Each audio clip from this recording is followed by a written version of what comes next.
Hello, আসসালামু আলাইকুম everyone. আশা করি সবাই অনেক ভালো আছেন। তো বরাবরের মতো চলে আসলাম আজকে নতুন আরো একটি ভিডিও নিয়ে। আজকের এই ভিডিওতে আমরা আলোচনা করব নরওয়ের স্টুডেন্ট ভিসা নিয়ে। তো আমার চ্যানেলে আজকে যারা নতুন রয়েছেন অনুরোধ রইল সাবস্ক্রাইব করার, আর যারা অলরেডি সাবস্ক্রাইব করে আছেন থ্যাংক ইউ সো মাচ। যারা ফেসবুক পেজ থেকে দেখছেন অনুরোধ রইল পেজটি ফলো করে দেওয়ার। তো চলুন দেরি না করে চলে যাই আজকের মূল ভিডিওতে।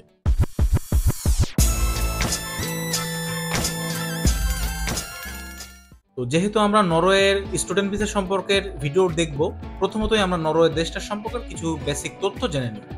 নরওয়ে উত্তর ইউরোপের একটি নর্দীয় দেশ, যার মূল মহাদেশীয় অঞ্চলটি ইউরোপের স্ক্যান্ডিনেভিয়ার পশ্চিম ও উত্তর প্রান্ত নিয়ে গঠিত। সুমেরীয় অঞ্চলের ইয়ানমায়েন দ্বীপ উপ অ্যান্টার্কটিক অঞ্চলে অবস্থিত বুভে দ্বীপ নরওয়ের উপর নির্ভরশীল একটি অঞ্চল। নরওয়ের রাজধানীর নাম রয়েছে Oslo. Official language Norwegian. Currency Norwegian corona. এক নরওয়েজিয়ান করোনার সমান বর্তমান বাংলাদেশি টাকা 11.08 পয়সা। পপুলেশন দেশটির 2024 সালের তথ্য অনুযায়ী দেশটিতে জনসংখ্যা রয়েছে 5.49 million. Average accommodation cost. As an international student একজন স্টুডেন্টের এভারেজ অ্যাকোমোডেশন কস্ট আসবে বছরে 3,800 করোনা থেকে 15,000 করোনা। যদিও একটা স্টুডেন্টের লিভিং কস্টটা ডিপেন্ড করে তার লাইফ স্টাইলের উপর। ইন্টারন্যাশনাল স্টুডেন্ট 2022 এবং 2023 শিক্ষাবর্ষ অনুযায়ী দেশটিতে অধ্যয়নরত শিক্ষার্থীর সংখ্যা রয়েছে 24,154 জন। চলে যাচ্ছি পরবর্তী স্লাইডে। Why Norway? কেন আমরা নরওয়ে কান্ট্রিতে সিলেক্ট করব? Less expensive than USA, UK, Australia and Canada. যদিও 2023 সাল পর্যন্ত নরওয়েতে কোনো টিউশন ফিস ছিল না, কিন্তু 2023-এর সেপ্টেম্বর ইনটেক থেকে নরওয়ে কিন্তু টিউশন ফিস অ্যাড করেছে। তারপরেও আপনারা যদি USA, UK, Australia, Canada lifestyle তথা তাদের শিক্ষার মান যাচাই বাছাই করেন, সেক্ষেত্রে দেখবেন যে নরওয়ে কিন্তু তার থেকে এগিয়ে আছে। ভিসা রেশিও, নরওয়ের স্টুডেন্ট ভিসা রেশিও কিন্তু 98%। ইউনিভার্সিটি যদি আপনাকে অ্যাকসেপ্ট করে অফার লেটার পাঠায় এবং আপনার সবকিছু যদি ঠিক থাকে, তাহলে আপনার বলা যায় যে আপনার ভিসা শিওর। তারপর রয়েছে top notch education system. Spouse can apply and work full time. আপনার স্পাউস কিন্তু এখানে ফুল টাইম কাজ করার সুবিধা পাচ্ছে। Huge job opportunity for IT related subject. যারা কিনা আইটি রিলেটেড সাবজেক্টের পড়াশোনা করবেন, তাদের কিন্তু পড়াশোনা শেষে বা পড়াশোনা চলাকালীন সময় আইটি রিলেটেড জবের অপরচুনিটি কিন্তু তুলনামূলকভাবে অনেক রয়েছে, এবং পরবর্তীতে পিআর পাওয়ার জন্যই কিন্তু আপনার এই সাবজেক্ট রিলেটেড জবটা একটা গুরুত্বপূর্ণ ভূমিকা পালন করবে। তারপর সব থেকে বড় যে একটা ব্যাপার রয়েছে সেটা হচ্ছে number 1 safest country in the world. Norway কিন্তু বিশ্বের শান্তিসূচক যে দেশ রয়েছে সেটার মধ্যে প্রথম। তারপর রয়েছে free education, transportation, day care, medical for child. আপনার বাচ্চাদের কিন্তু নরওয়েতে শিক্ষা ফ্রি, ট্রান্সপোর্টেশন ফ্রি, ইভেন তাদের যে ডে কেয়ারে যদি আপনারা দেন সেক্ষেত্রে সেটাও ফ্রি, তাদের মেডিকেলটাও কিন্তু ফ্রি। তারপর হচ্ছে ইজি পিআর। আপনি আপনার পড়াশোনা শেষে মাত্র 3 বছর যদি আপনার সাবজেক্ট রিলেটেড একটা জব করেন, তাছাড়া আপনি যদি একটা পিএইচডি সাবজেক্টে যদি আপনি অ্যাডমিশন নিয়ে যান, তাহলে কিন্তু আপনি খুবই শীঘ্রই, খুবই দ্রুত আপনি পিআর এর জন্য আবেদন করতে পারছেন। চলে যাচ্ছি পরবর্তী স্লাইডে। Degree available in Norway. নরওয়েতে কিন্তু আপনারা ব্যাচেলর আবেদন করতে পারবেন না, যেহেতু এখানে ব্যাচেলরটা কিন্তু নরওয়েজিয়ান ল্যাঙ্গুয়েজে হয়ে থাকে। সুতরাং আপনারা এখানে মাস্টার্স এবং পিএইচডিতে আবেদন করতে পারবেন। মাস্টার্স হয়ে থাকে 1 থেকে 2 বছরের এবং পিএইচডি হয়ে থাকে 4 থেকে 5 বছরের। আর মাস্টার্সের ক্ষেত্রে যদিও রেজাল্ট আগে 60% ছিল, কিন্তু এখন আপনাকে মিনিমাম 75% রেজাল্ট কিন্তু সিকিউর করতে হবে, তা না হলে কিন্তু আপনারা ভালো র্যাঙ্কফুল যে ইউনিভার্সিটিগুলো রয়েছে সেই ইউনিভার্সিটিগুলোতে অ্যাডমিশন নিতে পারবেন না। আপনি কিন্তু আপনার মাস্টার্স ডিগ্রি শেষ করার পরে 1 বছরের জন্য জব সার্চ ভিসা পেয়ে যাচ্ছেন। এই সময়ের মধ্যে আপনি যদি একটা জব পেয়ে যান, পরবর্তীতে আপনি আপনার ভিসা এক্সটেনশন করে কিন্তু সেখানে থেকে যেতে পারছেন। চলে যাচ্ছি পরবর্তী স্লাইডে। এখন আমরা দেখি আমাদের নরওয়ে স্টুডেন্ট ভিসাতে আবেদন করার জন্য আমাদের কি কি ডকুমেন্টসের প্রয়োজন হবে। প্রথমতই প্রয়োজন হবে একটি পাসপোর্ট। অবশ্যই খেয়াল রাখতে হবে যেন পাসপোর্টের মেয়াদ অ্যাটলিস্ট 6 মাসের হয়ে থাকে। তারপরে প্রয়োজন হবে 2টি ইউরো ফরম্যাটের ফটোগ্রাফস। এটা আপনারা গুগল সার্চ করলেই পেয়ে যাবেন। প্রয়োজন হবে আপনার সকল একাডেমিক ডকুমেন্টস এবং সার্টিফিকেট, মার্কশিট। আপনি যখন মাস্টার্সের জন্য আবেদন করবেন, আপনার এসএসসি, এইচএসসি, ব্যাচেলর এই 3টারই মার্কশিট এবং সার্টিফিকেটের প্রয়োজন হবে। অবশ্যই প্রয়োজন হবে আইএলটিএস সার্টিফিকেটের। যারা চিন্তা করছেন এমওআই বা অন্যান্য ইংলিশ প্রফিসিয়েন্সি টেস্ট দিয়ে আবেদন করার, তারা আসলে সেভাবে যদি আবেদন করেন আপনাদের কিন্তু আবেদনটা গ্রহণযোগ্য হবে না। অবশ্যই আপনাকে আইএলটিএস দিয়েই আবেদন করতে হবে। সর্বনিম্ন যেখানে আইএলটিএস এর রিকোয়ারমেন্ট রয়েছে 6.5, নো ব্যান্ড লেস দেন 6। এবং আপনি যদি একটু ভালো ইউনিভার্সিটি এবং আইটি রিলেটেড সাবজেক্টে যান, সেক্ষেত্রে আপনার কিন্তু IELTS এর রিকোয়ারমেন্ট হবে 7.0, নো ব্যান্ড লেস দেন 6.5। তারপরে প্রয়োজন হবে আপনার 2টা রিকমেন্ডেশন লেটার, আপনার লাস্ট একাডেমিক ইনস্টিটিউশন থেকে 2টা টিচারের কাছ থেকে আপনি 2টা রিকমেন্ডেশন লেটার বা 2টা রেফারেন্স লেটার কালেক্ট করবেন। প্রয়োজন হবে ব্যাংক স্টেটমেন্ট। এক্ষেত্রে ব্যাংক স্টেটমেন্টটা শুধুমাত্র প্রয়োজন হবে যদি আপনার স্পাউস সহ আবেদন করেন। সেক্ষেত্রে আপনার ব্যাংক স্টেটমেন্ট দেখাইতে হবে 3 থেকে 6 মাসের জন্য 12 থেকে 13 লক্ষ টাকা। প্রয়োজন হবে আপনার একটি ইউরোপাস সিভি। যাদের এই ইউরোপাস সিভি সম্পর্কে কোনো আইডিয়া নেই, আমার চ্যানেলে অলরেডি একটি ভিডিও রয়েছে কিভাবে আপনারা ইউরোপাস সিভি বানাবেন।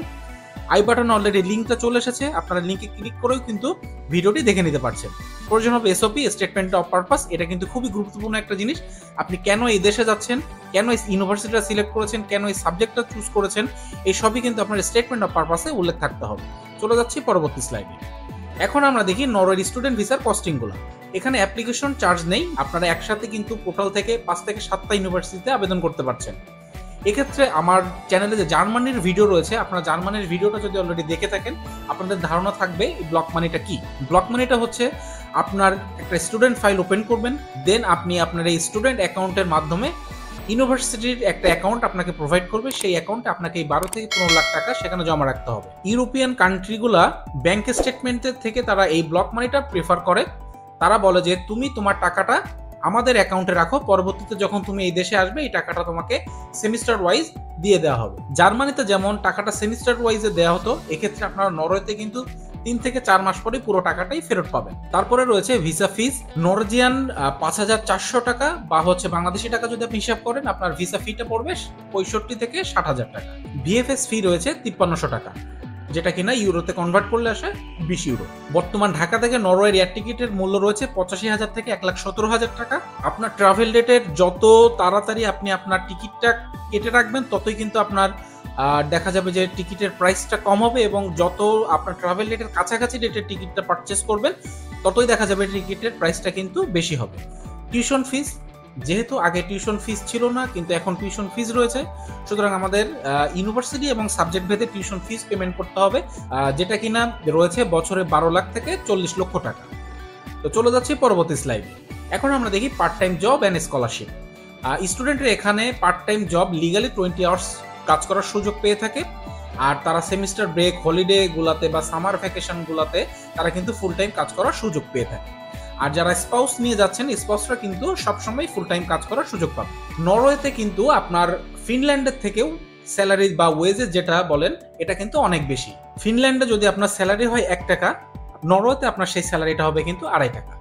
পার ওয়েজেস রয়েছে 180 থেকে 196 নরওয়েজিয়ান করোনা বা বাংলাদেশি টাকা 2000 টাকার মতো। তো দেখা যাবে যে আপনি এবং আপনার স্পাউস আপনারা মাস গেলে খুবই ইজিলি 2 থেকে 3 লাখ টাকা কিন্তু ইনকাম করতে পারবেন।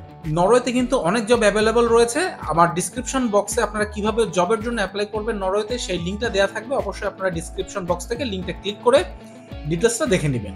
আর যারা নরওয়ের স্কলারশিপ সম্পর্কে জানতে চান, এখানে আমি লিঙ্ক দিয়ে রেখেছি, ডিসক্রিপশন বক্সেও লিঙ্কটা থাকবে, আপনারা লিঙ্কে ক্লিক করে নরওয়ের স্কলারশিপের বিস্তারিত তথ্য দেখে নেবেন, বা ইউনিভার্সিটির ওয়েবসাইট ভিজিট করেও সেখান থেকে আপনারা স্কলারশিপটা দেখে নিতে পারছেন। তো চলে যাচ্ছি পরবর্তী স্লাইড।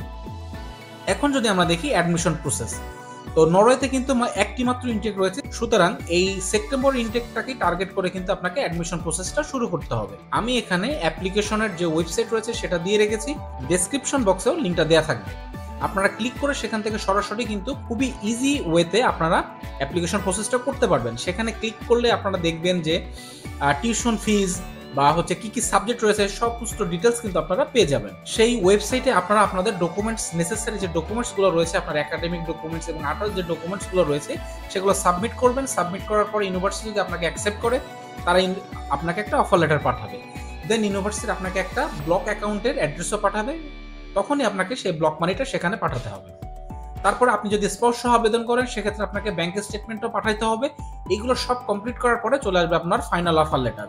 আর এই ফাইনাল অফার লেটার আসা মানেই কিন্তু আপনার ভিসাটা সাকসেস হওয়া। এরপরে আপনাকে চলে যেতে হবে আপনার সমস্ত ডকুমেন্টসগুলো নিয়ে ভিএফএসে যাওয়ার আগে একটা অ্যাপয়েন্টমেন্ট ক্রিয়েট করবেন, এবং সেই অ্যাপয়েন্টমেন্ট যে ডেটটা রয়েছে সেই ডেটে আপনি আপনার সমস্ত ডকুমেন্টসগুলো নিয়ে ভিএফএসে চলে যাবেন, বায়োমেট্রিক দিবেন। পরবর্তীতে আপনাকে 1 থেকে 3 সপ্তাহের মধ্যে কিন্তু আপনার ভিসা ডিসিশনটা জানিয়ে দেওয়া হবে। অ্যাডমিশনের এই ফুল প্রসেসটা কমপ্লিট হতে কিন্তু আপনার প্রায় 1 বছরের মতো সময় লেগে যাবে, সুতরাং সেইভাবে কিন্তু আপনারা আপনাদের অ্যাডমিশন প্রসেসটা শুরু করবেন। তো চলে যাচ্ছি পরবর্তী স্লাইডে। এখন যদি আমরা দেখি নরওয়ের কিছু পপুলার ইউনিভার্সিটি লিস্ট, প্রথমে রয়েছে বিআই Norwegian business school, inland Norway university of applied sciences, university of Oslo, university of south eastern Norway. এই ইউনিভার্সিটি যদি আপনারা আবেদন করেন আপনাদের কোনো ব্যাংক স্টেটমেন্টের কিন্তু প্রয়োজন হবে না। তারপর রয়েছে Norwegian university of science and technology, OsloMet এবং আরও অনেক ইউনিভার্সিটি রয়েছে। আপনারা গুগল করলে বা আমি যে অ্যাডমিশনের জন্য যে লিঙ্কটা দিয়ে রেখেছি সেই লিঙ্কটা ভিজিট করেও কিন্তু আপনারা আরও ইউনিভার্সিটির লিস্ট পেয়ে যাবেন। চলে যাচ্ছি পরবর্তী স্লাইড। এখন যদি আমরা দেখি ডিমান্ডেবল জবস ইন নরওয়ে, আপনি যদি আইটি রিলেটেড যে কোনো একটা সাবজেক্ট পেয়ে যান সেক্ষেত্রে আপনার নরওয়ে হবে আপনার জন্য একটা হেভেনলি। এখানে যেসব ডিমান্ডেবল জব রয়েছে সেগুলো হচ্ছে software engineer, AI expert, IT professionals, fishing and aquaculture, metal workers, carpenter, plumber, kindergarten and special education teacher, oil and gas professionals, health professionals. এই সব ক্যাটাগরিতে যদি আপনার কিছু এক্সপিরিয়েন্স থাকে তাহলে কিন্তু আপনার জন্য জব পাওয়াটা আরো অনেক ইজি হবে। চলে যাচ্ছি পরবর্তী স্লাইডে। এখন আমরা যদি দেখি frequently asked question, is it possible to manage living expense by part time job?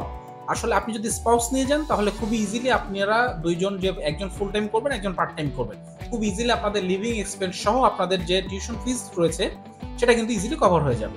Is study gap accepted in Norway? Maximum হচ্ছে 4 ইয়ার্স। 4 ইয়ার্সের বেশি হলে কিন্তু নরওয়ে ইউনিভার্সিটিগুলো আপনারা এই গ্যাপটা অ্যাকসেপ্ট করবে না। Can I bring my family with me?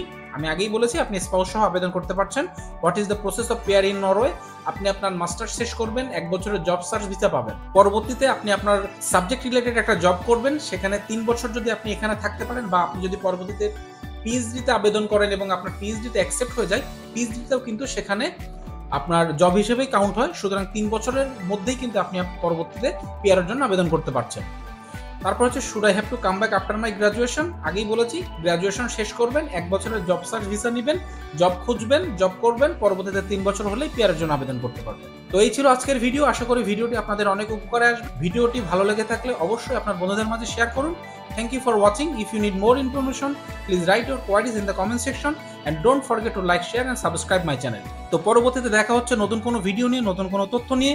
ততক্ষণ পর্যন্ত সবার সুস্বাস্থ্য কামনা করে শেষ করছি আজকের ভিডিও। আসসালামু আলাইকুম।